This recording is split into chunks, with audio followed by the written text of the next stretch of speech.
Hey everyone, Desiree here. In today's video, I'm going to share with you 3 tips on how to overcome planner overwhelm.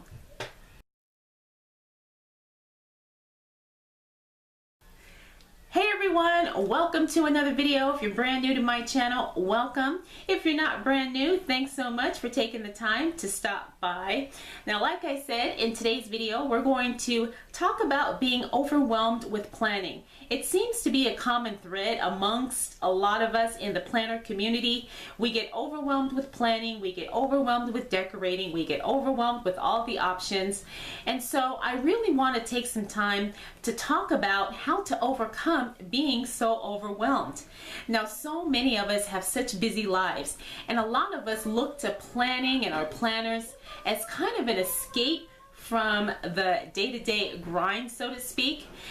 But at the same time, it can also be extremely overwhelming that it makes us not want to do anything. So the way to overcome that is to really just take some time for yourself and to decide what it is that you really want.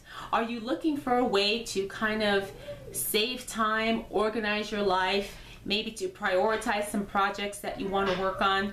You know, really step back and think about your goals as far as your planning habit goes, or your planning discipline. And I'm going to cover that in another video because I think that's also important as far as dealing with being overwhelmed with your planning. So let's just get into the 3 tips that can help you overcome planner overwhelm. All right, tip number 1, it's kind of an easy one, but sometimes the most easiest tips are often overlooked, and that's just to simplify. Yep, just simplify your planning. Now, only you can decide what simplify means for you, because some of us already have a pretty bare bones planning system. Others of us have multiple planners going on, and we've got multiple layers to those planners. So one of the things that you can do to help overcome being overwhelmed is to just simplify. Whether that means maybe using only one planner, whether that means taking some time to maybe just not decorate for a while and see how that makes you feel, or maybe even it's just to changing up your system, to making your planning system a little bit easier to deal with.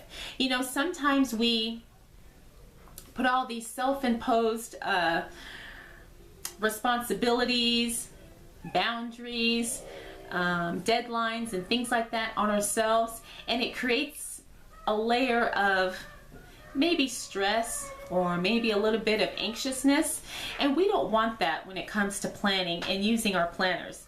So the first tip I have for you is to just simplify. Tip number 2 for overcoming planner overwhelm is to just take a break.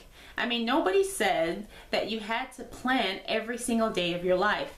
Now, I know a lot of us do this already. Sometimes we get a little anxious, irritated, frustrated with our planning system, and so we just stop. We just have this hands-off approach, at least for a little while, until we can figure out what the heck we need to do and what the heck we want to do and what we're trying to accomplish. So if you take a break, that can really kind of give your mind a mental break, so to speak, and kind of give you a little bit of more mental clarity so you can figure out what it is exactly that you're trying to do. Now remember, our planners and our planning system is only a tool to help assist us to get to where we want to go. We should not depend on our planners to be the end-all be-all or the solutions of everything that's going on in our lives. And I know a lot of us know this already, but I think sometimes we get so caught up in the idea of planning or all of the accessories and elements of planning that we forget that this is supposed to be a tool that's supposed to help us and not hinder us. And finally, my last tip to help you overcome planner overwhelm is to simply just change something. Yep, change something. Obviously, whatever you're doing right now isn't working, so maybe we can try something different. You know, don't be afraid to take a risk. You can always go back to your old system. You can always go back to your old planner, but sometimes change needs to happen for better things to kind of fall into place. whether that be using a new planner, whether that be changing up your entire system, maybe changing sizes, maybe changing how you plan, where you plan, maybe changing the time of day that you plan. Something obviously needs to change, and you won't figure out exactly what it is until maybe you do a little bit of experimenting. So don't be afraid to make changes, because remember, if it doesn't work, you can always go back to what you were doing before. All right, everyone, I hope that those 3 tips were helpful when it comes to overcoming planner overwhelm.